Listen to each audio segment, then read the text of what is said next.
आणि यानंतर बातमी मराठवाड्याचं भीषण पाणीटंचाईचं वास्तव समोर आणणारी। छत्रपती संभाजीनगरमध्ये पाण्यासाठी रात्रीचा दिवस करावा लागतोय। दिवसा पाण्यासाठी वणवण पाहिली आहे, मात्र इथे दुष्काळाचं संकट इतकं भीषण बनलंय, इतकं गहिरं बनलंय की हंडाभर पाण्यासाठी इथल्या नागरिकांना रात्र रात्र जागून काढावी लागते। दुष्काळाचं भीषण वास्तव सांगणारा आणि आपल्या सर्वांसमोर आणणारा आमचे प्रतिनिधी कृष्णा केंडेंचा हा विशेष रिपोर्ट पाहूया। मराठवाड्यामध्ये भीषण दुष्काळ आहे आणि छत्रपती संभाजीनगरच्या अनेक गावांमध्ये महत्त्वाचा एकच प्रश्न आहे, तो म्हणजे पाणी। 2-4 हंडे पाणी मिळालं आणि त्यात दिवस भागला गेला की मनाला थोडीशी शांतता मिळते। आणि याच पाण्यासाठी मराठवाड्यातले अनेक गावं दिवसाची रात्र आणि रात्रीचा दिवस करतात। कसं हे मी तुम्हाला दाखवणार आहे।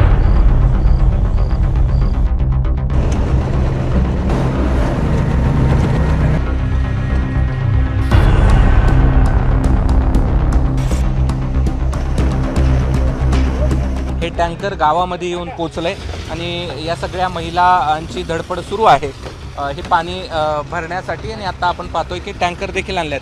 ताई, किती दिवसाला पाणी येतं तुमच्या गावात? टँकर किती दिवसाला? 8 दिवसाला। हां, 8 दिवसाला। ताई, किती दिवसाला पाणी येतं? 4 ते 5 दिवसाला, 8 दिवस पर्यंत येतं। रात्री किती किती वाजता पाणी येतं? 2ला येतं, 4ला येतं, हां. कधी 11 वाजता येतं, सकाळी 4 वाजता येतं। मग कसं कळतं तुम्हाला किती कसं हे करायचं मग पाण्याचं? सांगत ते वाजते ना। मग नुसतं पाण्यासाठी रात्र रात्र जागायचं?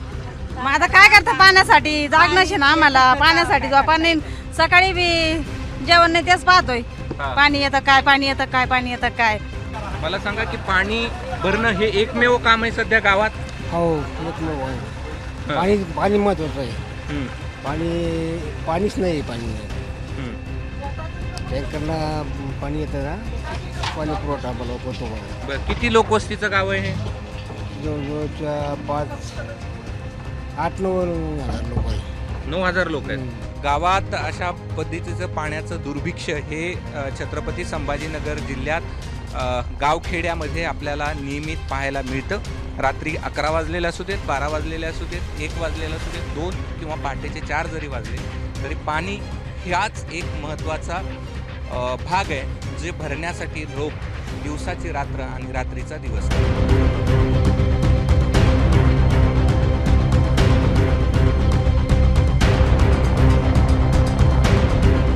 ग्रामीण भागामध्ये रात्रीचा दिवस पाण्यासाठी कसा केला जातो हे आत्तापर्यंत आपण पाहिलं। यापासून शहर देखील सुटलेलं नाही। छत्रपती संभाजीनगर शहरातल्या अनेक भागांमध्ये कुठे रात्री 1 वाजता, कुठे 2 वाजता, कुठे 3 वाजता, कुठे 4 वाजता, 5 वाजता आणि 6 वाजता देखील पाणी येतं। आत्ता रात्रीचे 1:45 वाजलेले आहेत आणि इथे जर आपण पाहिलं तर आत्ता पाणी या नळाला आलेलं आपल्याला पाहायला मिळतंय। आणि हे पाणी वाया जाऊ नये आणि टाकी नीट भरावी म्हणून लोक पाणी कधी येतं याची वाट पाहत असतात आणि ते पाणी संपलेपर्यंत लोकांना जागं राहावं लागतं। जवळजवळ आम्हाला 7 दिवसानंतर साधारणतः पाणी येतं, म्हणजे 8व्या दिवशी पाणी येतं। आणि रात्री बेरात्री कधी पण, त्याचा टायमिंग वगैरे काही नसतो। अशा वेळी अवेळी पाणी येतं। आलं की आम्हाला सावधच राहावं लागतं आणि आल्यानंतर आम्ही टाकी भरेपर्यंत तरी जागरण।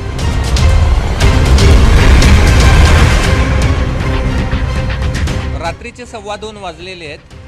हनुमान टेकडी परिसरातील निकुंज नगरमध्ये मी आहे आणि इथे प्रत्येक घरासमोर अशा प्रकारचे लोक जागे असलेले आपल्याला पाहायला मिळतात आणि पाणी भरताना पाहायला मिळतात। एक छोटासा आवाज या ठिकाणी येतो, तो असतो इथल्या मोटारचा, कारण मोटार जर लावली नाही तर इथं पाणीच तुम्हाला येणार नाही। प्रत्येक घरासमोर तुम्हाला मोटारचा आवाज या ठिकाणी येईल आणि मोटारचा आवाज हा तुम्हाला या रात्रीच्या खरं तर रातकिड्यांचा आवाज येतो, मात्र या कॉलनीमध्ये पाणी आल्यामुळे मोटारचा आवाज येतो। आता हा 11वा दिवस आहे। मागचे 2 पाणी एकदम रात्रभर जागून पण पाणी आलंच नाही। जे पाणी सप्लाय करणारे ते पण हातबल आहेत की ते ट्राय करताय, परंतु पाण्याचं प्रेशर नाही कुठंतरी। सर्व लिकेज प्रॉब्लेम असं सगळ्या प्रॉब्लेम्समुळं अडचणी येत आहे. ठीक आहे, आपल्यासोबत काय नोकरी कधी करायची, पाणी कधी भरायचं? ॲक्च्युली तोच मोठा प्रश्न पडला आहे सर, की कधी झोपायचं आणि कधी उठायचं.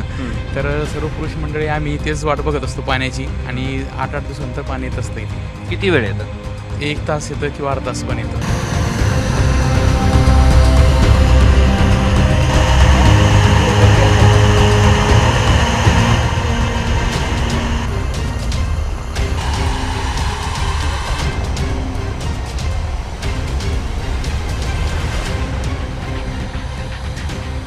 आता पहाटेचे 4:30 वाजलेले आहेत.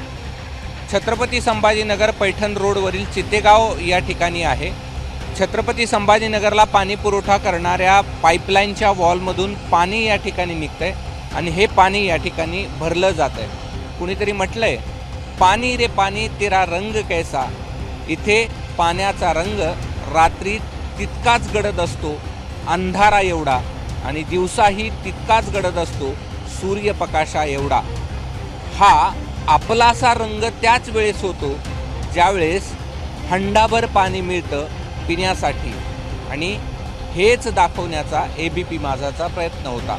कॅमेरामन धनंजय दारुंटेसह मी कृष्णा केंडे, ABP माझा, छत्रपती संभाजीनगर. ABP माझा, उघडा डोळे बघा नीट.